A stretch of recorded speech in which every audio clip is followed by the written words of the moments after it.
What's up, everybody? This is John with John Fair Innovations, bringing you another math lesson.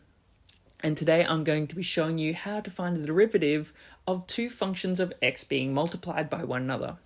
Now, before we get into the video, if you do enjoy it, do make sure you hit that like button, leave a comment on maybe another math topic you'd like me to tackle, and if you really enjoy the video, do make sure you hit that subscribe button because it really does help out the channel. So thank you so much for your support if you've done that already. Now today we've got the function of e to the power of x multiplied by cos of x. So here we have two functions that have variables of x that are being multiplied by one another that can't be simplified in order to use something like, say, the chain rule or the number rule to differentiate. So what we're going to do is we're going to use what's called the product rule. And the product rule is where we have two functions of x being multiplied by one another and, as I said before, can't be simplified. Now, with the product rule, it doesn't actually matter what you designate as u and v. In a previous video, we talked about the quotient rule, and it was very important that you had v and u denoted correctly. In this case, it doesn't actually matter which one you denote as u and which ones you denote as v. So let's say, for example, if we think of very simple mathematic terms, so let's say 3 times 2. So 3 times 2 would equal 6.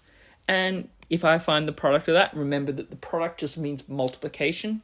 So then if I find the product of the other way, so let's say 2 times 3, that's still going to give me 6. So it's going to be the exact same value. But when we're dealing with division, or in previous video, which was the quotient rule, it really does matter. So if I had 3 divided by 2, that's going to give me the value of 1.5. But if I did 2 divided by 3, that's going to give me the value of 0.6 recurring. So it's really important if you're dealing with quotient rule that you do have it in the correct order.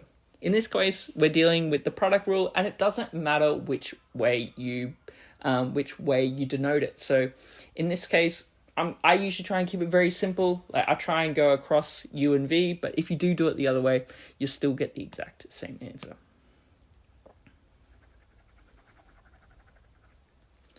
So when we're denoting which one should be u and which one should be v, what we've got to look at is we've got to look at what is being multiplied. And so e to the power of x cos x is really e to the power of x multiplied by cos of x. So if we break that down, what we can do is we can denote e to the power of x to be u, and we can denote cos of x to be v. As I said, if you did do it the other way around, you'll still get the exact same answer. Now, the formula we're going to be using today is the product rule, which is written as dy over dx is equal to v multiplied by du dx plus u multiplied by dv dx. Sometimes you might see it written like this, for example. It means the exact same thing. V dash and u dash are just shorthand for du dx, dv dx, which is the derivative of those two subfunctions. Now, what we're going to do is we're going to let u equal e to the power of x, and we're going to let v equal cos of x. So what we want to do is we want to find the derivative of those in respect to x. Well, using our trig laws, we know that the derivative of e to the power of x is just the same as e to the power of x.